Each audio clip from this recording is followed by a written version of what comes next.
Coming up on Lindenwood News, we take a look at the opinions of AI in education from a professor's point of view and a student's. Plus, the Show Me State is stepping into the international spotlight with global soccer matches headed our way. And we take a look at how the USA made history with a gold medal record at the Winter Olympics. Those stories and more coming up on Lindenwood News.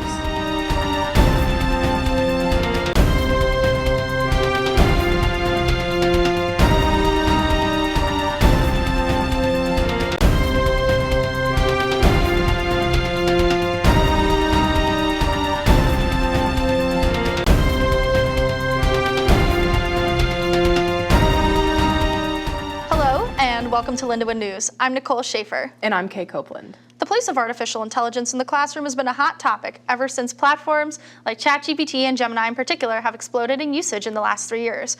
With this new technology being built into even some apps and search engines alike, it is suffice to say there's equal parts support and dislike on the matter.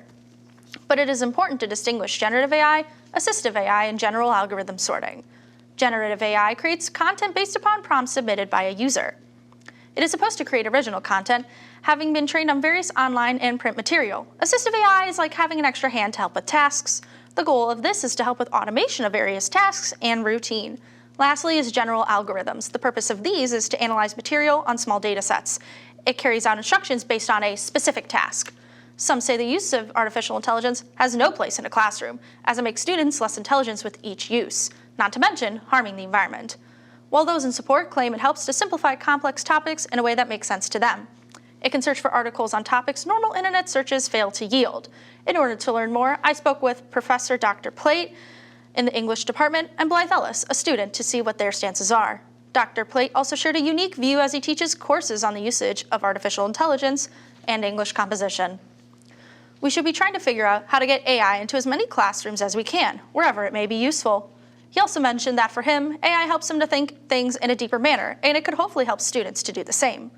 Blythe Ellis, a philosophy and religion major, has a differing view on the matter. They said that AI is a great advancement for society and can be used for great things, but it is currently in the hands of the wrong people, and the ways we use it is not what it should be used for.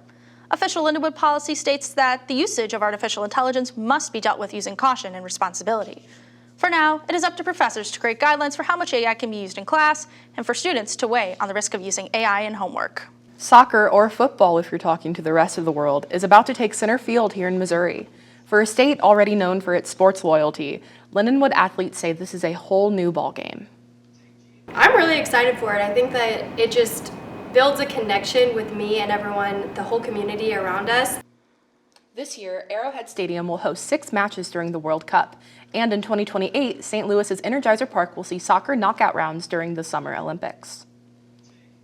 I get to see that everywhere in the world, people share the same passion that I do, and they work super hard to get up at that level that they are, and it's really inspiring. For Lindenwood athletes, the biggest draw is being able to see the big game up close and the community it brings. I love watching international soccer.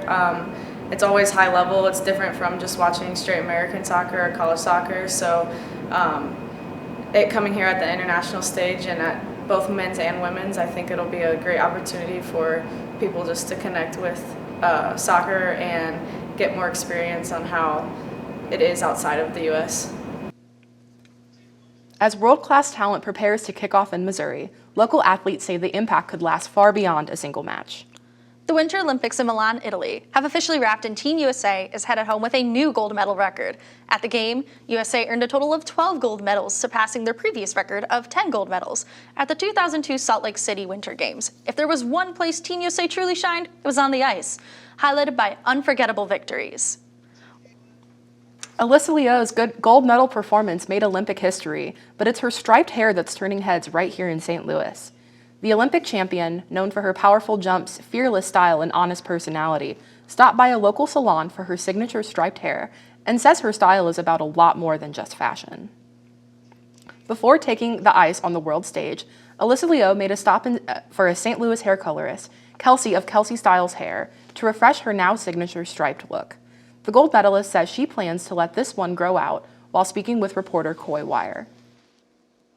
What's next for the hair? I'll let it grow out, and then end of December I'll add another one. So this will end up down here, and I'll just add a new one. But Leo's look is about more than just marking time. With her bold stripes and unique piercings, she says self-expression is part of her message, especially for young people still finding their place. Oh my God, I hope they know that it's good to break down, I guess, barriers and do risky things and, go against some people sometimes. Yeah, it's liberating. From the ice rink to the salon chair, Alyssa Leo is proving that being yourself never goes out of style. The Chicago Bears may be closer to crossing state lines. On Thursday, an Indiana House committee unanimously approved a plan that paves the way for a new stadium to be built in Hammond. The NFL team calls it the most meaningful step in their planning efforts to date. The proposal includes new local taxes to help pay for stadium and infrastructure, and the team would pay $2 billion toward construction costs. Illinois Governor J.B. Pritzker called the development a surprise and disappointing, noting his team has had recent positive discussions with the Bears.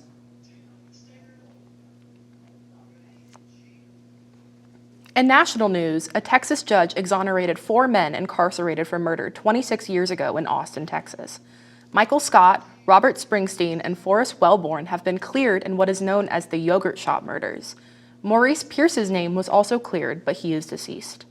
The men were convicted for a 1991 shooting at an Austin yogurt shop that killed 4 teenage girls. The store was then set on fire. DNA evidence has shown that crime was actually committed by serial killer Robert Brashers. He died after shooting himself in 1999 during a standoff with police in Missouri.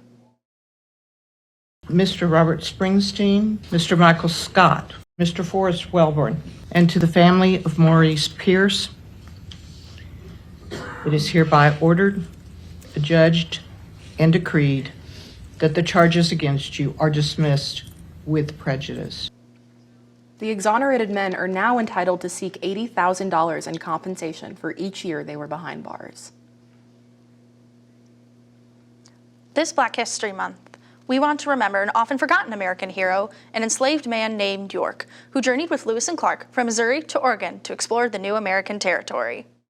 Many people know about the Lewis and Clark expedition to explore land acquired by the U.S. in the Louisiana Purchase, but some may not know about the unsung heroes that were a part of the Corps of Discovery who made the historic trip. One such individual is a man known simply as York. His story comes to life at the Lewis and Clark Interpretive Center in Sioux City. York was a slave belonging to Captain William Clark. They'd grown up together, essentially, and so when Clark went on the expedition, he brought York along. This would make York one of the first black men on record to have ever been on land that would later become the Western United States. Jackson tells me that even though York was enslaved, he played a big part in the Corps of Discovery and enjoyed many freedoms, from being able to vote in group decisions to being allowed to carry a weapon, which at the time was unheard of. Jackson says York was also the first black man that many native tribes had ever seen. The fiercest warriors would paint their skin dark to show that they were the fiercest warriors. So of course when the tribes saw York and his dark skin, they kind of caught, oh, you must be, big chief. I've always found that a great thing. And they called him Big Medicine because of that. And it was York who was tasked with tending to Sergeant Charles Floyd, who became ill, died, and was buried on land in what is now Sioux City. A lot is known and not known for sure about his life, but it's a very interesting story, and we love sharing it. And it is through sharing the story of York. My voice and my story will be heard for generations and generations to come. That's it for this edition of Lindenwood News. Thanks for joining us.